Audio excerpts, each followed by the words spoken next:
देख रहे हैं मेरे YouTube channel RK education class. Friends, आज हम पढ़ेंगे BA programme second year third semester education researching children and childhood in India unit 3 का टॉपिक 4 पढ़ेंगे। आज हम designing and conducting research with children, बच्चों के साथ व्यवहार, आकांक्षाओं, शरीर की छवि और पहचान पर मीडिया की भूमिका। ये यूनिट 3 है हमारी, design and conducting research with children. इसका हम टॉपिक 4 पढ़ेंगे, बच्चों के व्यवहार, आकांक्षाओं, शरीर की छवि और पहचान पर मीडिया की भूमिका। Role of media and children's behaviour as parents, body image and identity. Different kinds of media, print media, electronic media and new age media. Print media के अखबार वगैरह तो वो हमारी होती है प्रिंट मीडिया, और इलेक्ट्रॉनिक मीडिया जो कि लैपटॉप, टेलीविज़न, इसको कहते हैं हम इलेक्ट्रॉनिक मीडिया। और न्यू एज मीडिया जो कि फ़ोन में ऐप्स है, व्हाट्सएप है, फेसबुक है, ये हमारी न्यू एज मीडिया।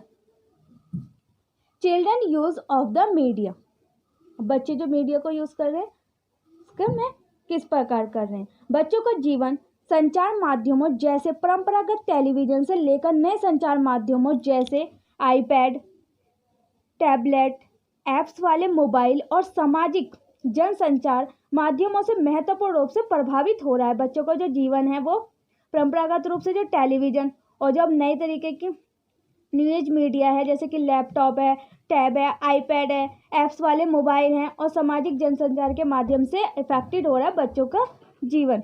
आज के बच्चे अपने मनोरंजन माध्यमों के लिए एक दिन में औसतन 7 घंटे खर्च कर रहे हैं। और आजकल के जो बच्चे हैं अपने एंटरटेनमेंट के माध्यमों के लिए कम से कम औसतन मैक्सिमम 7 घंटे खर्च कर रहे हैं, जिसमें टेलीविज़न, कंप्यूटर, सेलफोन और अन्य इलेक्ट्रॉनिक युक्तियाँ शामिल हैं। और जिसमें टेलीविज़न, कंप्यूटर, सेलफोन और अन्य इलेक्ट्रॉनिक युक्तियाँ शामिल हैं।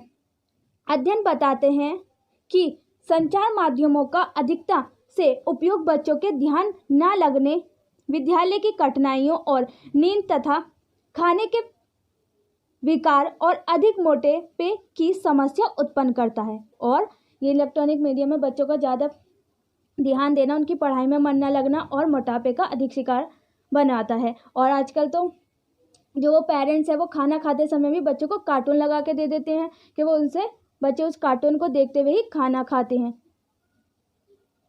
इसके अतिरिक्त इंटरनेट और सेल फोन अनुचित और जोखिम भरे व्यवहारों के लिए बहुत उपयुक्त मंच उपलब्ध कराते हैं। और इसके अतिरिक्त इंटरनेट और सेल फोन जो है वो अनुचित और जोखिम भरे व्यवहारों के लिए बहुत ही उपयुक्त मंच उपलब्ध कराते हैं। इसलिए आजकल अध्यापकों और अभिभावकों की भूमिका अत्यधिक महत्वपूर्ण हो गई है। और इसीलिए आजकल अध्यापकों, टीचर्स की और पेरेंट्स की भूमिका अत्यधिक इम्पोर्टेंस हो गई है, ताकि हमारे बच्चे ऑनलाइन ऐसी अवांछित गतिविधियां ना देख सके जो उनके मानसिक और शारीरिक स्वास्थ्य के लिए बेहतर नहीं है।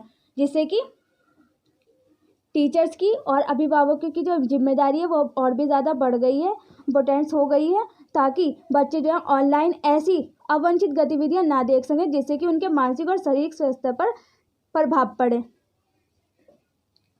संचार माध्यम जो परस्पर प्रतिक्रियावादी प्रौद्योगिकी के अंतर्गत आते हैं, जो सामाजिक परस्पर प्रतिक्रिया के बीच मध्यस्थता करने के लिए एक सांस्कृतिक साधन माना जाता है,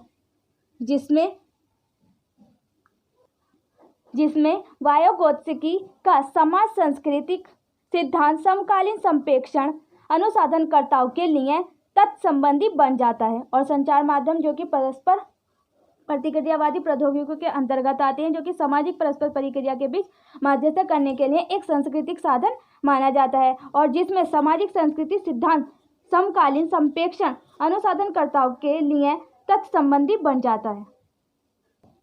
समाज सांस्कृतिक सिद्धांत के 2 विचार, फर्स्ट इज प्रधान गतिविधि और सेकंड इज सीमापस्त विकास का क्षेत्र इस कुंजीनुमा काल में बच्चों के जीवन को बड़ी गहराई से प्रतिध्वनित करते हैं। वायोगोत्स्की के अनुसार बच्चों में प्रधान गतिविधियां विशेष संस्कृति में ही व्यापक होती हैं और बच्चों के प्रधान गतिविधियां विशेष संस्कृति में ही व्यापक होती हैं। कुंजीनुमा काल में संचार माध्यम और परस्पर प्रतिक्रियावादी प्रौद्योगिकी के साथ व्यस्त रहने की बात को बच्चे के लिए एक प्रधान गतिविधि के रूप में माना जाना चाहिए। और कुंजीनुमा काल में संचार माध्यमों और परस्पर प्रतिक्रियावादी प्रौद्योगिकी के साथ व्यस्त रहने वाले यानी बिजी रहने की बात को बच्चों के लिए एक प्रधान गतिविधि के रूप में माना जाना चाहिए। इसलिए संचार माध्यम को प्रधान गतिविधि के रूप में समझा जाना चाहिए।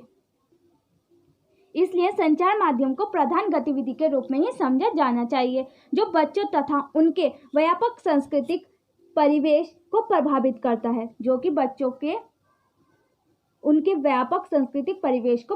करता है।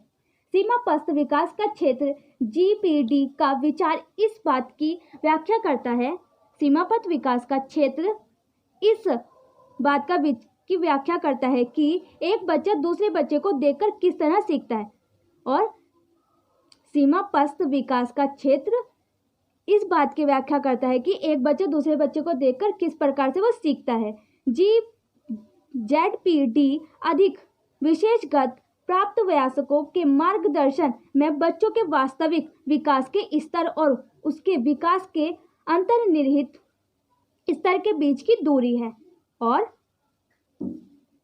जेडपीडी अधिक विशेषगत प्राप्त वयस्कों के मार्गदर्शन में बच्चों के वास्तविक विकास के स्तर और उनके विकास के अंतर्निहित स्तर के बीच की दूरी है। सामाजिक परस्पर प्रतिक्रिया के रूप में संचार माध्यम का उपयोग करते समय बच्चा विश्व में होने वाली सामाजिक घटनाओं के द्वारा अपनी समझ को बनाने के द्वारा सीखता है। और सामाजिक परस्पर प्रतिक्रिया के रूप में संचार माध्यम का उपयोग करते समय बच्चा विश्व में जो होने वाली सामाजिक घटनाएं हैं उनके द्वारा अपनी समझ को बनाना सीखता है। यह तथ्य आधारभूत ढांचे के रूप में माना जाता है। और यह तथ्य जो है वो आधारभूत ढांचे के रूप में माना जाता है। उदाहरण के लिए इंटरनेट की सहायता से बच्चे वयस्कों के लिए निर्दिष्ट साइटों पर चले जाते हैं। और उदाहरण के लिए हम देख सकते हैं कि इंटरनेट की सहायता से बच्चे वयस्कों के लिए निर्दिष्ट साइटों पर चले जाते हैं और इस तरह विभिन्न विषयों के बारे में अपना ज्ञान बढ़ा लेते हैं। और इंटरनेट की सहायता से बच्चे जो वयस्कों के लिए बनी हुई साइटें हैं उन साइटों पर चले जाते हैं और इस तरह विभिन्न विषयों के बारे में अपना ज्ञान में बढ़ा लेते हैं। बच्चे ऑनलाइन क्या करते हैं? इंटरनेट की वृद्धि और आसानी से उस तक पहुंचने ने बच्चों को अल्पीयु से ही सामाजिक संचार माध्यमों का उत्कट उपयोगकर्ता बना दिया है। और इंटरनेट की वृद्धि और आसानी से इंटरनेट में पहुंचने के कारण ही बच्चों को सामाजिक संचार के माध्यमों का उत्कट उपयोगकर्ता बना दिया है। छोटी उम्र में ही बच्चे इंटरनेट के बारे में जानने लग जाते हैं। और माँ भी जब अपने बच्चों को खाना नहीं खाता है तो वो उसे कार्टून लगा के दे देती है और वो उसे देखते देखते ही खाता है। उस पर पहुंच जाते हैं इंटरनेट की साइट पर, उसको उपयोगकर्ता बना दिया गया है। इसीलिए वे शीघ्र ही इंटरनेट पर गेम खेलते हैं और वे जल्दी जल्दी उस पर इंटरनेट पर गेम खेलते हैं। फेसबुक, यूट्यूब और गूगल का इस्तेमाल करते हैं। और फेसबुक, यूट्यूब और गूगल का भी इस्तेमाल करते हैं बच्चे। उनका बहुत सारा समय संदेश भेजने और समितियां देने और अपनी स्वयं की परिस्थितियों को अद्यतन करके आगे भेजने में खर्च हो जाता है। वो संदेश भेजते हैं और जो संदेश आ रहे होते हैं उनको रिप्लाई करने में ही उनका सारा समय उसमें ही व्यस्त हो जाता है और अपने स्वयं की परिस्थितियों को भी अद्यतन करके आगे भेजने में खर्च कर देते हैं। वो जो टाइम होता है उनके पास उसमें ज़्यादा इंटरनेट में ही वे अपना टाइम व्यस्त करते हैं। दूसरे शब्दों में जैसा वे चाहते हैं वे पसंद करते हैं। और दूसरे शब्दों में हम कह सकते हैं जैसा बच्चे चाहते हैं वैसा ही वे पसंद करते हैं, भेजते हैं और दूसरों से अपने विचार बांटते हैं और वे उनको सेंड करते हैं और उनसे भी अपने विचार वे बांटते हैं। वे इसे अत्यधिक मूल्यवान समझते हैं और वे बच्चे इसे ही अत्यधिक मूल्यवान समझते हैं। संचार माध्यम बच्चों को किस तरह लाभ पहुंचा सकते हैं? अब संचार माध्यम मीडिया जो है वो बच्चों को किस प्रकार से लाभ पहुंचा सकते हैं? ऐसे विभिन्न तरीके हैं। जिससे कि बच्चों को लाभ पहुंचे के ऐसे विभिन्न तरीके हैं जिनके द्वारा संचार माध्यम बच्चों को लाभ पहुंचाते हैं और जिनके द्वारा संचार माध्यम जो है वो बच्चों को लाभ पहुंचाते हैं। आइए हम इन तरीकों के बारे में जानकारी हासिल करें जिसके द्वारा छोटे बच्चों को लाभ प्राप्त होता है, जिसके द्वारा बच्चों को लाभ प्राप्त होता है, ऐसी जानकारियाँ हासिल करें। ऐसे अनेक कंप्यूटर खेल तथा शैक्षिक ऐप्स हैं जो बच्चों में पढ़ाई लिखाई के कौशलों को सीखने के लिए रुचिपूर्ण ही नहीं बल्कि मनोरंजक भी बनाते हैं। और ऐसे अनेक कंप्यूटर खेल तथा शैक्षिक ऐप्स हैं जो कि बच्चों को पढ़ाई लिखाई में कौशल बनाने और उन्हें सीखने के लिए रुचिपूर्ण नहीं बल्कि मनोरंजन में बनाते हैं। बच्चे विभिन्न प्रकार के आकार और साइजों को घटाने, जोड़ने, हिसाब करने आदि से परिचित तो हो ही जाते हैं, साथ ही अपने मनोरंजन भी कर लेते हैं। और बच्चे विभिन्न प्रकार के आकार, साइजों को घटाने, जोड़ने, बढ़ाने, हिसाब करने आदि को तो सीखते ही हैं और परिचित हो जाते हैं उससे, और साथ ही उसमें भी अपना मनोरंजन भी कर लेते हैं। इस तरह वे संख्याओं का कौशल सीख जाते हैं और इस तरह वे बच्चे संख्याओं का कौशल सीख जाते हैं। यह रुचिपूर्ण है कि बच्चों में सहयोग, समन्वय, एक दूसरे के साथ बांटना, दूसरों को देना और अगुवाई करना जैसे व्यवहारों का भी विकास हो जाता है। जब वे कंप्यूटर गेम खेलते हैं तथा शैक्षिक वीडियो का इस्तेमाल करते हैं तो उनमें सामाजिक कौशलों का अर्जन हो जाता है। और जब बच्चे कंप्यूटर गेम खेलते हैं तथा शैक्षिक वीडियो का इस्तेमाल करते हैं तो वो उनमें सामाजिक कौशलों का अर्जन हो जाता है। बड़े बच्चे भी विभिन्न तरीके से लाभान्वित होते हैं।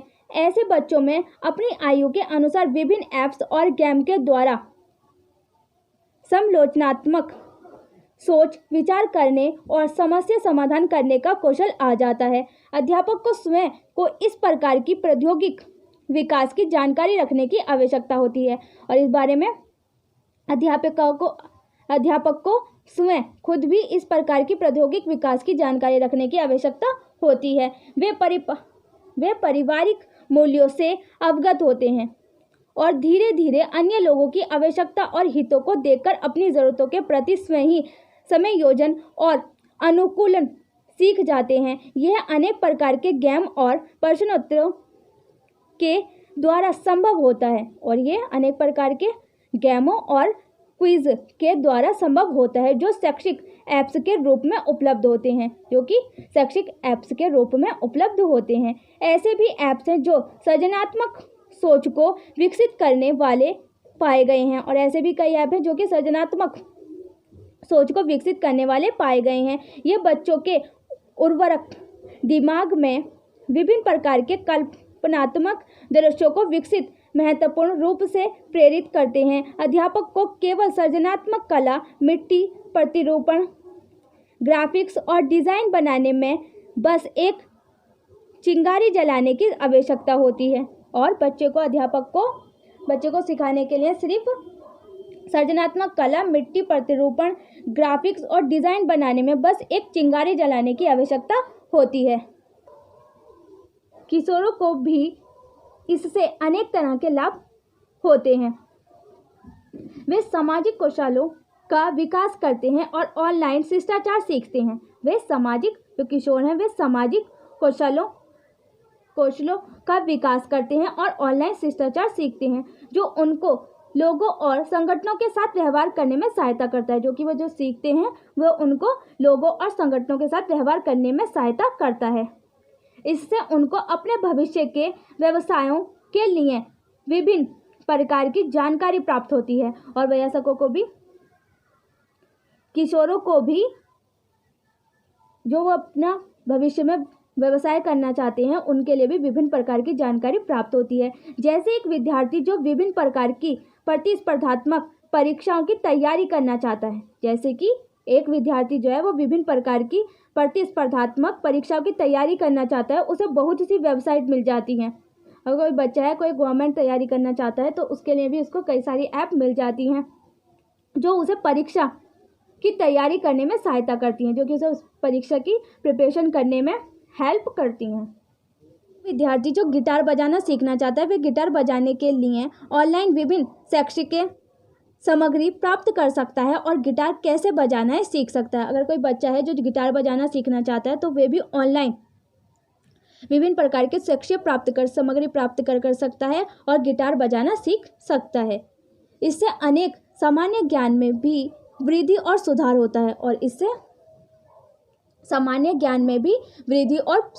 होता है जिससे वे अपनी राजनीतिक जागरूकता को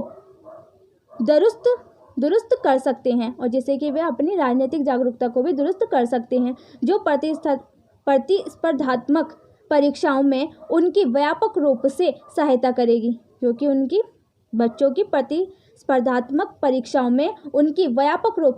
करेगी। वे सीरियल देखने के द्वारा अपने नैतिक व्यवहार को भी बेहतर बना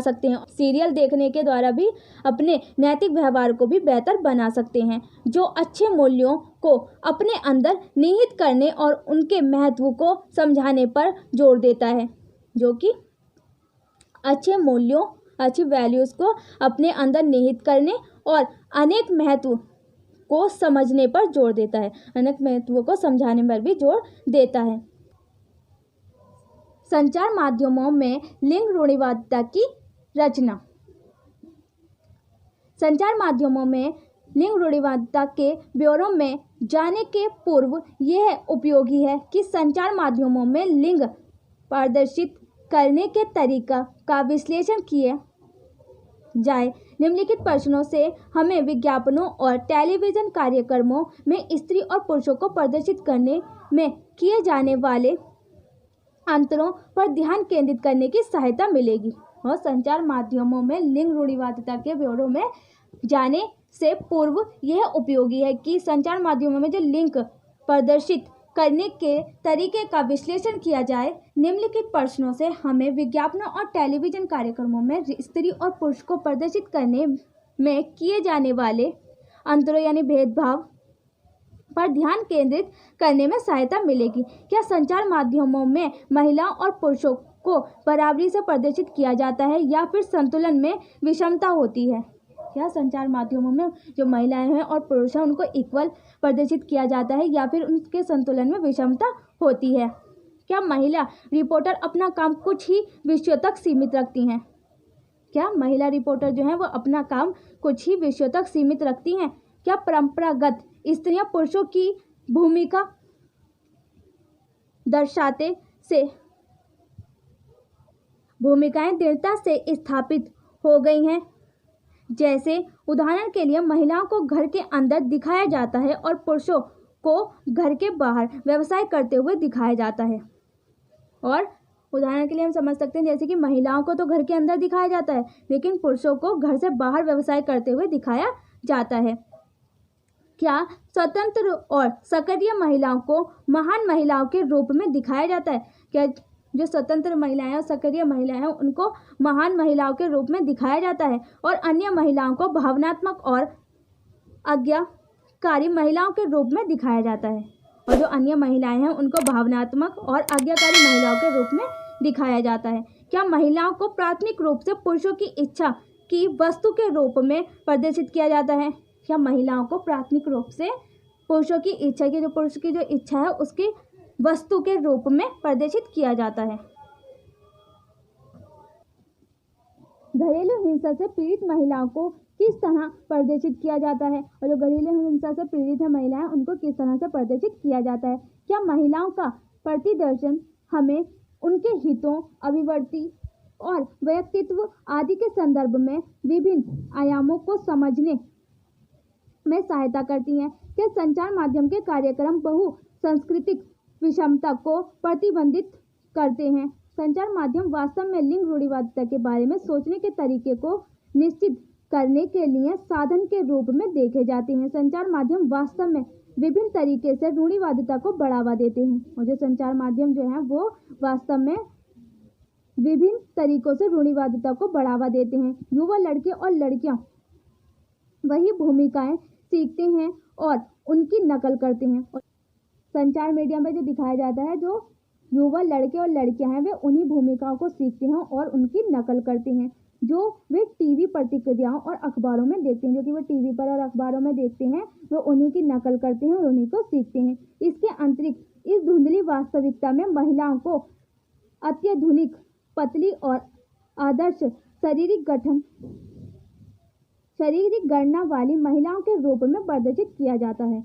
और इसके अतिरिक्त इस धुंधली वास्तविकता में महिलाओं को अत्याधुनिक, पतली और आदर्श शारीरिक गणना वाली महिलाओं के रूप में प्रदर्शित किया जाता है, जबकि पुरुषों को ऊपर से सुदृढ़ मांसपेशी वाले पुरुष के रूप में दिखाया जाता है। ये रूढ़िवादिताएं बच्चों को गलत संदेश पहुंचा सकती हैं, और ये जो रूढ़िवादिताएं हैं वो बच्चों को गलत संदेश पहुंचा सकती हैं कि बाकी दुनिया कैसी दिखती है।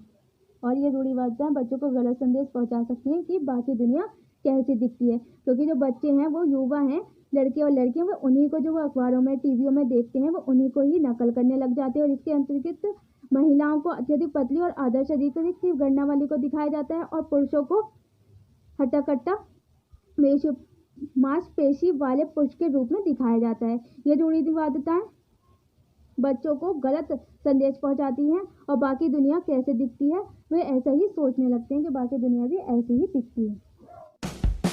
टेलीविजन कार्यक्रमों में लिंग रूढ़िवादिता, ये हम नेक्स्ट वीडियो में करेंगे फ्रेंड्स। उम्मीद है फ्रेंड्स आपको वीडियो पसंद आया होगा। अगर वीडियो अच्छा लगे तो वीडियो को लाइक एंड सब्सक्राइब करना ना भूलें, साथ में बेल आइकन को भी प्रेस करें जिससे आने वाली वीडियो की नोटिफिकेशन सबसे पहले आपके पास पहुंचे। और मुझे कमेंट बॉक्स में बताना ना भूलें कि वीडियो कैसी लगी। अगर आपको किसी और टॉपिक पर वीडियो चाहिए तो भी आप मुझे कमेंट बॉक्स में बता सकते हैं। Thanks for watching my video.